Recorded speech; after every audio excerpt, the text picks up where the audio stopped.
નમસ્કાર વિદ્યાર્થી મિત્રો, આપણે આજે ધોરણ 7 પાઠ 3 ભારતમાં મુગલ સામ્રાજ્ય. આપણે આગળના વિડીયોમાં જોયું કે ભારતની અંદર 1526માં બાબર ઇબ્રાહિમ લોડી સાથે યુદ્ધ કરે છે.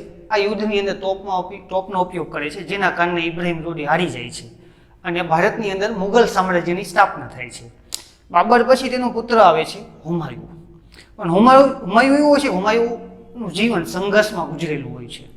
અવારનવાર યુદ્ધો કરવા પડતા હોય છે. હુમાયુની અંદર ગુજરાતના બાદશાહ અને શેરશાહ સૂરી, અફઘાન એક શાસક છે બિહારનો, જે સાથે અવારનવાર યુદ્ધ કરવા પડે છે, જેમાં હુમાયુ હારી જાય છે. હારી જવાના કારણે તેને ભારતમાંથી હાંકી કાઢવામાં આવે છે અને રખડપટ ચાલુ કરે છે. રખડપટ કરતાં કરતાં તે ઈરાન પહોંચી જાય છે અને ઈરાનના બાદશાહની મદદથી બીજી વખત હુમાયુ દિલ્હીની ગાદી પ્રાપ્ત કરે છે અને મુગલ સામ્રાજ્યની સ્થાપના કરે છે. આ અરસામાં, આ ગાળા દરમિયાન એનો ત્રીજો શાસક આપણે જોયો હતો. અમરકોટના રાણાના ત્યાં અકબરનો જન્મ થાય છે. તો અકબરના સુધારા પણ આપણે જોયા કે સતી પ્રથા, બાળ લગ્ન, યાત્રાવેરો નાબૂદ કર્યો અને હિન્દુઓ સાથે સારા સંબંધો બંધાવ્યા, હિન્દુઓને ઉચ્ચ અધિકારી પદો પણ આપ્યા, એટલે અને કેટલી જગ્યાઓ પર તે સારા કામો પણ કર્યા. તો હવે એના પછીના જે શાસકો છે એના વિશે આપણે ચર્ચા કરવાની છે. એના પછીના શાસકોમાં જોવામાં આવે તો આવે છે જહાંગીર.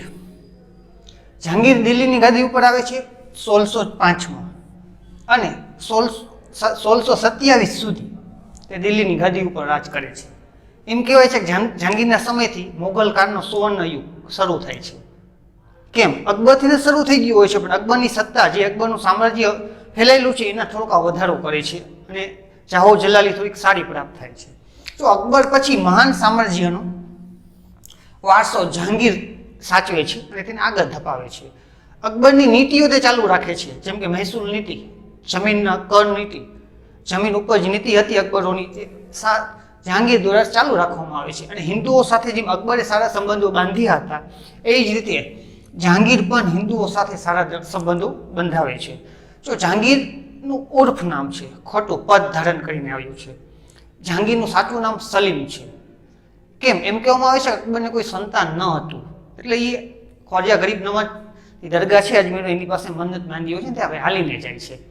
એમાં ફતેહપુર સિકરીમાં સલીમ ચિશ્તી નામના ધાર્મિક મુસ્લિમોનો સંત પુરુષ ત્યાં હતા, જેના આશીર્વચનથી અકબરને ત્યાં બાળકનો જન્મ થાય છે. એના નામ ઉપરથી એનું નામ આપે છે સલીમ. પણ સલીમ નામની જગ્યા ઉપર જહાંગીર એટલે દુનિયાનો જીતનાર, એનો મતલબ છે જહાંગીરનો દુનિયાનો જીતનાર, આ ઉપનામ ધારણ કરીને ગાદી ઉપર આવે છે.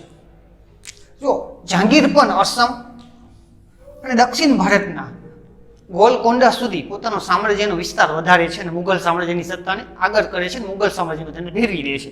એટલે એમ કહેવાય કે જમીન વિસ્તારમાં એ વધારો કર્યો હોય છે.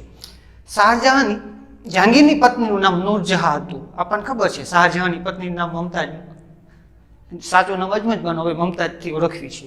એવી જ રીતે જહાંગીરનું પત્નીનું નામ નૂરજહાં હતું, જે ચતુર અને પ્રતિભાશાળી હતી. અને જહાંગીરના સમયમાં ચિત્રકલાનો ખૂબ સારો એવો વિકાસ થયો હતો. કેમ કે જહાંગીર એક ચિત્રકલાનો શોખીન હતો, એને નવા નવા ચિત્રો બનાવવા પણ એને ગમતા હતા અને એના દરબારની અંદર ચિત્રકલાનો મેળાઓ પણ ભરાતા હતા. આ જ ઉપરાંત કલાઓનું પણ એક પ્રોત્સાહન આપ્યું છે. ચિત્રકલા નહીં, વિવિધ અન્ય કલાઓ પણ તે ગમતી હતી, એટલે એના દરબારમાં એને પણ જોવામાં આવે છે. એનો પણ સારો એવો વિકાસ થયો હોય છે. જહાંગીર પોતે પણ એક સારો ચિત્રકાર હતો, એ પણ કેટલા પણ ચિત્રો બનાવ્યા છે. આ ઉપરાંત જહાંગીરે એક બીજું પણ કામ કર્યું હતું કે ન્યાય મેળવવા માટે એક સોનાની સાંકળ પણ પોતાના રાજ્યમાં ટીંગાડી હતી. આમ પ્રજા ગમે ત્યારે સોનાની સાંકળ ખેંચવામાં આવે ત્યારે એ પ્રજાને ન્યાય આપતો હતો અને પોતાની પત્નીની સાથે બેસાતો હતો ન્યાય આપતા સમયે. ઈસવીસન 1627માં જહાંગીરનું અવસાન થાય છે અને જહાંગીરના અવસાન પછી શાહજહાં દિલ્હીની ગાદી ઉપર આવે છે. પણ આ જહાંગીરના સમયમાં હજી એક એવો ઘટના બની છે કે આપણે અંગ્રેજોની વાત કરવી છે. 1608 પહેલો આવ્યો સર થોમસ રો અને બીજું આવે છે હોકિન્સ. પણ હોકિન્સને 1608માં આ જહાંગીર દ્વારા સુરત બંદરે વેપાર કરવાની પરમિશન આપવામાં આવી છે. એટલે એમ કહેવાય પ્રજાને પણ ભારતમાં લાવવાવાળો વ્યક્તિ જહાંગીરમાં આવે છે. આ ઉપરાંત અવારનવાર આના સમયમાં એટલા બધા યુદ્ધોની માહિતી મળતી નથી, યુદ્ધો નથી થયા, પણ હા કલા સાહિત્યનો વિકાસ સારો એવો થયો છે, ભાષાનો વિકાસ પણ સારો એવો થયો છે. આપણે જહાંગીર જોયા. હવે જહાંગીર ઉપરથી એના પછીનો જે વારસદાર છે સલીમ, શાહજહાં, હવે શાહજહાંને જોવાના છે. જો શાહજહાંનું મૂળ નામ અથવા હુલામનું નામ ખુરમ છે. શાહજહાં ભારત ઉપર રાજ કરવા આવે છે 1627 થી 1658 સુધી ભારતમાં તે રાજ કરે છે. અને શાહજહાંનો યુગ એટલે ભારતનો સુવર્ણ યુગ હોય છે એમ કહેવામાં આવે છે કે અત્યાર સુધીનો જે મોગલ કાળની અંદર સર્વોપરી યુગ છે તો શાહજહાંના યુગને સુવર્ણ યુગ તરીકે ઓળખવામાં આવે છે. કેમ કે અહીંયા શાહજહાંના યુગ દરમિયાન અનેક સ્થાપત્યોનું નિર્માણ થયા હોય છે અને એ એવા સ્થાપત્યો છે જે જગવિખ્યાત છે. વિશ્વની અંદર તેની નોંધ અને વિશ્વની અંદર અત્યારે પણ એની નામના પ્રાપ્ત થયેલી છે. એ સમજવી કે જો હુલામનું નામ ખુરમ, પણ ખુરમ નામ ન ગમતું હોવાના કારણે શાહજહાં નામ ધારણ કરીને દિલ્હીની ગાદી ઉપર આવે છે. તે દક્ષિણ ભારતના અનેક વિજયો પ્રાપ્ત કર્યા છે અને મોગલ સામ્રાજ્યને દક્ષિણ ભારત સુધી બનાવી દીધું. આખા ભારતમાં શાહજહાંના સમયમાં મોગલ કાર્ય સર્વોપરી બની ગયું. મોટા ભાગ ઉપર મોગલ શાસકો રાજ કરતા હતા. પિતા જેટલું તે શક્તિશાળી હતું એ પણ શક્તિશાળી હતો અને કલા સ્થાપત્યનો ચાહક અને શોખીન પણ કહેવાય. કલા સ્થાપત્યનો શોખીન હતો. આ શાહજહાંના સમયમાં ભારતની અંદર એક તાજમહેલનું નિર્માણ કરવામાં આવ્યું હતું, બીજું લાલ કિલ્લાનું નિર્માણ કરવામાં આવ્યું હતું. આ ઉપરાંત કેટલી જગ્યાઓ ઉપરથી બાગ બગીચા નગરોનું પણ નિર્માણ કર્યું છે. એટલે એમ કહેવાય કલા સ્થાપત્યનો સુવર્ણ યુગ એટલે શાહજહાંના યુગને કહેવામાં આવે છે કે એના સમયમાં સૌથી સુવર્ણ યુગ છે. જો શાહજહાંની પત્નીનું નામ હતું અજમત બાનુ, એનું સાચું નામ છે. અહીંયા જે નૂરજહાં છે એનું નામ સાચું નામ અજમત બાનુ છે, અને અજમત બાનુને ખોટું નામ મમતાજ તરીકે ઓળખવામાં આવે છે. અને મમતાજના માટે જે મહેલ બનાવ્યું છે એને આપણે મમતાજ મહેલ કહેવી છે. અને એ મમતાજ મહેલને પ્રેમથી આપણે તાજમહેલ નામ આપેલું છે. એને તાજમહેલ બનાવ્યો એટલે તાજમહેલ થયો. કે મમતાજના અવસાન પછી એ તાજમહેલની અંદર એ મમતાજને દફન કરવામાં આવી છે. અને અહીંયા એક અરબી ભાષામાં એક તકતી પણ લખેલી છે કે પવિત્ર દિલોની અંદર, બે પવિત્ર દિલોની અંદર પ્રેમનું સ્વાગત કરવામાં આવ્યું છે. તાજમહેલની અંદર તકતી લખેલી છે. તો વિશ્વની એક અજયબીઓમાં પણ તાજમહેલનું સ્થાન છે કે પ્રેમની અજયબી તરીકે તાજમહેલની ગણના 7 અજયબીઓમાં એક ગણવામાં આવે છે. શાહજહાંના અવસાન, જો શાહજહાં બીમાર રહેવાના કારણે ઔરંગઝેબે તેનો ફાયદો ઉપાડે છે અને શાહજહાંને ગાદી ઉપરથી ઉતારી મૂકવામાં આવે છે અને એને કેદ કરી લેવામાં આવે છે. શાહજહાં પછી ઔરંગઝેબ પોતે દિલ્હીની ગાદી ઉપર આવે છે. અને ઔરંગઝેબ આવતા પછી ઔરંગઝેબના કાર્યો, ઔરંગઝેબ શું કરે છે એના વિશે વિગતવાર સમજીએ. આના હવે થોડાક પ્રશ્નોની આપણે ચર્ચા કરી લેવી. આમાં પહેલો પ્રશ્ન કદાચ એવો નીકળે છે કે જહાંગીરનું નામ શું છે? તો સલીમ જહાંગીરનું નામ છે. આ ઉપરાંત બીજું, જહાંગીરે કયા કયા વિજયો પ્રાપ્ત કર્યા હતા? તો જહાંગીરે અસમ અને દક્ષિણ ભારતના ગોલકોંડા સુધીના વિજયો પ્રાપ્ત કર્યા હતા. પછીનો પ્રશ્ન છે જહાંગીરની પત્નીનું નામ શું હોય છે? તો જહાંગીરની પત્નીનું નામ નૂરજહાં હોય છે. પછી નૂરજહાં કેવી હોય છે? નૂરજહાં ચતુર અને પ્રતિભાશાળી હોય છે. પછી જહાંગીર શેનો શોખીન હોય છે? તો જહાંગીર ચિત્રકલાનો શોખીન હોય છે. જહાંગીરનું અવસાન ક્યારે થયું? તો 1627માં જહાંગીરનું અવસાન થયું હોય છે. આ ટોપિકના પ્રશ્નો છે.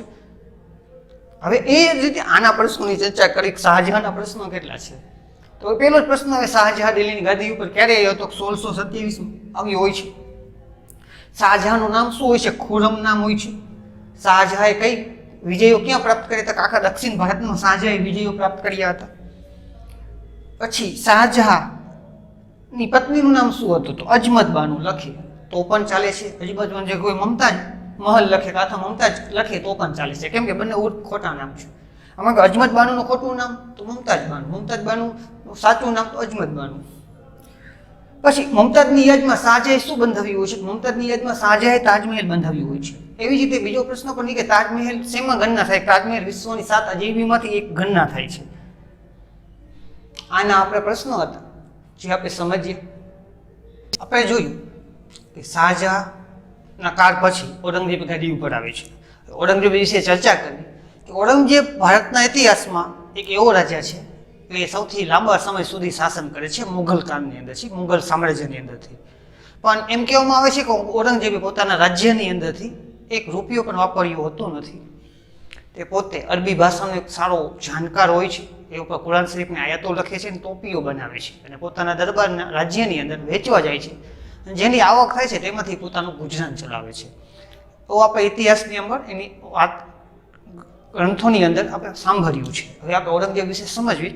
ઔરંગઝેબ ભારતમાં 1658થી 1707 સુધી એટલે 50 વર્ષનું સામ્રાજ્ય કહેવામાં આવે, 45 વર્ષ ને 50 વર્ષની વચ્ચે છે, એટલે 50 વર્ષનું શાસન છે એનું.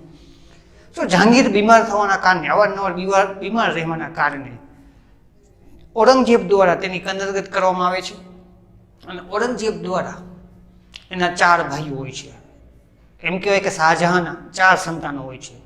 એક છે દારા શિકોર, બીજું છે મુરાદ, દારા શિકોર, મુરાદ, પછી સુજાન અને ચોથો છે ઔરંગઝેબ.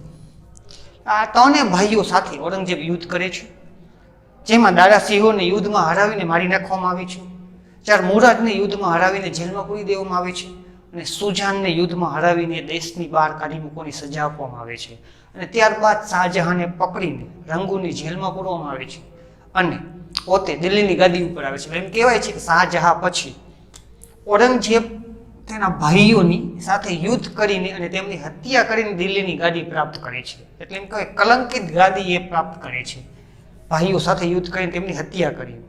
જો સૌથી નાનો હોવાના કારણે તે ગાદી ઉપર આવી ન શકે, અને યુદ્ધ કરીને તે ચાલ રમીને પોતાના ભાઈઓને હરાવીને પોતે ગાદી પ્રાપ્ત કરે છે. એટલે ઇતિહાસની અંદર પ્રથમ વખત ભાઈઓ સાથે યુદ્ધ લડવાની ઘટના પણ અહીંયા જોવા મળે છે. જો તેના વિજયોની વાત કરવામાં આવે, ઔરંગઝેબે સારા કામ પણ કર્યા છે. આ ક્રૂર રાજા હતો, ઘાતક રાજા હતો, એનો પ્રભાવ હતો. જો ઉત્તરમાં નીકળતો તો બધા શાંત થઈ જતા, દક્ષિણમાં જાઓ કે કોઈ એની સામે યુદ્ધ કરવા તૈયાર છે, નીકળ જતો કે દક્ષિણમાં જાય છે, એ પણ યુદ્ધ સમેટી લેતા. ઔરંગઝેબના રસ્તામાંથી કોઈ આવતું નહીં, એનાથી બધા માણસો ડરતા હતા, ઘાતક હતો એના કારણે. તો તે ઉત્તર કાશ્મીરથી લઈને દક્ષિણે ઝિંજી, પૂર્વમાં ચટગાંવ, પશ્ચિમે હીરાકુશ પર્વતમાળા સુધી પોતાના મુગલ સામ્રાજ્ય, એમ કહેવાય કે ઔરંગઝેબના સમયમાં આખું ભારત અને આજુબાજુનો વિસ્તાર મુગલ સામ્રાજ્યની અંદર ભેળવી દેવામાં આવે છે અને આખું ભારતની અંદર મુગલ સામ્રાજ્ય સત્તા ઉપર રાજ કરતું હોય છે. ઔરંગઝેબ એક સુન્ની મુસ્લિમ હતો. જો મુસ્લિમ સમુદાયના 2 ફાતાઓ છે, એક છે શિયા, બીજા છે સુન્ની. ઔરંગઝેબ સુન્ની મુસ્લિમમાં આવતો હતો. તેનું જીવન સાદું હતું, એટલે કોઈ ભપકાદાર વસ્ત્રો ન પહેરતો હતો. પોતાના રાજ દરબારની અંદર બેસતો ત્યારે રાજાનો પોશાક ધારણ કરતો. પછી એ પોતે અમુક ગ્રંથો જેમ કે કુરાન શરીફ આખું ઔરંગઝેબને મોઢે હતું, એટલે પોતે લખતો હતો. અને એ ઉપરાંત ટોપી પણ બનાવતો હતો. આ ટોપી બનાવીને પોતાના ગામ જ્યાં બજાર લાગતી હોય ત્યાં પોતે વેચવા જતો, વેશ બદલીને, અને વેચીને જે આવક થતી એમાંથી પોતાનું ગુજરાન ચલાવતો. એટલે કેટલી ચોપડીઓને પ્રેમ જોયું છે કે ઔરંગઝેબ પોતે પોતાના રાજ્યમાંથી 1 રૂપિયાનો પણ ખર્ચ કર્યો નથી. જે પણ આવક થઈ પોતાની પ્રજા માટે અને પોતાના રાજ્યને આગળ વધારવા માટે એ ખર્ચ કર્યો છે. જો અકબરની જે ધાર્મિક નીતિ હતી, તો કે આપણને ખબર છે અકબર સહિષ્ણુતા હતો, બધા ધર્મને એક માનતો હતો. એટલે અકબરની ધાર્મિક નીતિનો આ ત્યાગ કર્યો છે અને એની જગ્યા ઉપર ધાર્મિક અસહિષ્ણુતા ફેલાવા લાગી છે. બધા માણસોને આના સમયમાં ડર પણ લાગ્યો હતો, ઔરંગઝેબ દ્વારા પોતાના ધર્મનું પરિવર્તન કરવામાં નહીં આવે ને, પરિવર્તન ન કરો તો મારી નહીં નાખે ને, આ ડરની પણ આપણને જોવા મળે છે. એવી રીતે હવે જોવામાં આવે કે એ શું છે, ઔરંગઝેબને એક સંગીત ગમતું ન હતું, એટલે સંગીત કલા ઉપર પ્રતિબંધ મૂક્યો હતો. ઔરંગઝેબના સમયમાં એના રાજ્યને કોઈ પણ સંગીત વગાડી ન શકતું હતું. બીજું, મૂર્તિ પૂજાનો પણ એ વિરોધ કર્યો છે, મૂર્તિ પૂજા પણ ન થવી જોઈએ. આ ઉપરાંત ધાર્મિક ઉત્સવો અકબરના સમયમાં શરૂ થયા હતા, શાહજહાંના સમયમાં શરૂ થયા હતા, જહાંગીરના સમયમાં શરૂ થયા હતા. આ જે શરૂ થયા હતા ધાર્મિક ઉત્સવો, એ ઔરંગઝેબના સમયમાં તેના પર પ્રતિબંધ મૂકવામાં આવે છે. અને અવારનવાર તેને વિદ્રોહ એટલે યુદ્ધો કરવા પડે છે. યુદ્ધોની વાત કરવામાં આવે તો શિવાજી સાથેના યુદ્ધો છે અને રાણા સાથેના યુદ્ધો છે, જે અવારનવાર એની સાથે યુદ્ધો ચાલુ હોય છે. આ ઉપરાંત લાંબા સમય સુધી તેનું શાસન ભારત ઉપર રહ્યું હોય છે. આ લાંબા સમય સુધી તેનું શાસન રહેવાના કારણે તેને ઘણી બધી જગ્યાઓ પર વિજયો પણ પ્રાપ્ત કરે. એમ કહેવાય છે ઔરંગઝેબનો કાળ યુદ્ધ સાથે જોડાયેલો છે અને એની સાથે સાથે ક્રૂર પણ છે, અત્યાચારી પણ છે. કેટલીક વ્યક્તિઓની સરેઆમ બજારમાં હત્યા પણ એ કરી નાખેલી હોય છે. ઔરંગઝેબનું અવસાન ઈસવીસન 1707માં થાય છે. અવસાન થવાની સાથે પછી મુગલ કાળમાં કોઈ યોગ્ય રાજ્ય ન મળતા મુગલ સામ્રાજ્યનું પતન થાય છે. આપણે એમ કહેવામાં આવે છે કે મુગલ સામ્રાજ્યને ચડતી ને પડતી બંને જોવા મળે છે. હા, એક સમય એવો હતો કે મુગલ કાળ ભારતનો સુવર્ણ યુગ હતો, પણ ઔરંગઝેબની જે અત્યાચારી ક્રૂર નીતિના કારણે મુગલ કાળની અંદર થોડી માણસો ગભરાવા લાગ્યા હતા. જેમ બાબરે શરૂ કર્યું હતું, શાહજહાં સુધી, જહાંગીર સુધી વ્યવસ્થિત ચાલ્યું. ઔરંગઝેબને આવતા બીજી મેઇન વાત, ઔરંગઝેબનો જન્મ આપણા ગુજરાતના દાહોદ ગામમાં થયો હોય છે. એટલે કચ્છું ઔરંગઝેબના સમયમાં સ્થાપત્યો જોવા મળતા નથી, કોઈ બાંધેલા હોય એવા. એટલે ઔરંગઝેબ વિશેના અમુક પ્રશ્નોની આપણે ચર્ચા કરી. આપણે પહેલો પ્રશ્ન આવે, ઔરંગઝેબના ભાઈઓ કેટલા હતા? 3. કયા કયા? તો દારા સિકોર, મુરાદ, સુજાન. અને ચોથો આવે ઔરંગઝેબ. ઔરંગઝેબનું રાજ કેટલા વર્ષનું હતું? 50 વર્ષનું હતું. ઔરંગઝેબ કેવો મુસ્લિમ હતો? તો એક સુન્ની મુસ્લિમ હતો. અને હવે પ્રશ્ન આવે ઔરંગઝેબનું જીવન કેવું હતું? ઔરંગઝેબનું જીવન સાદું જીવન હતું, જે આમ પ્રજા જીવતી હોય એવી. ઔરંગઝેબે કઈ નીતિનો ત્યાગ કર્યો હતો? ઔરંગઝેબે અકબરની ધાર્મિક નીતિનો ત્યાગ કર્યો હતો, એટલે બંધ કરાવી હતી.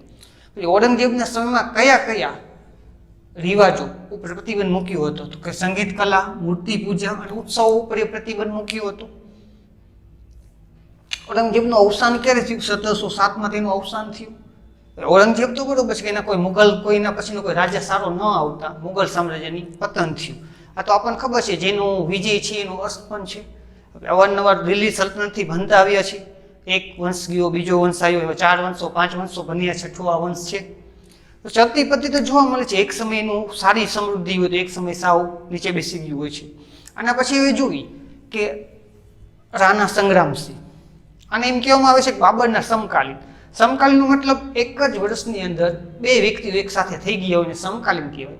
બાબર આવ્યો તો 1526માં, મતલબ આ પણ 1526માં હતું, એટલે સમકાલીન કહેવામાં આવે છે. જો મેવાડના રાણા સંગ્રામસિંહ, જેને આપણે રાણા સાંગા તરીકે ઓળખવી છે, આખા વિશ્વ રાણા સાંગા તરીકે તેની પ્રસિદ્ધિ પ્રાપ્ત થઈ હોય છે. એને અનેક વિજયો પણ પ્રાપ્ત કર્યા હોય છે. પણ એમ કહેવામાં આવે છે કે બાબર સાથેના ખાનવાના યુદ્ધમાં તેની હાર થઈ.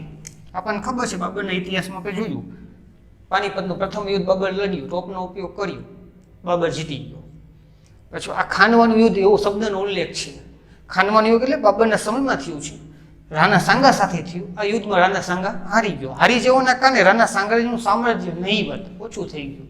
અને એક સમય એવો રાણા સાંગાનું અવસાન થયું અને એનું સામ્રાજ્યનું પતન થયું.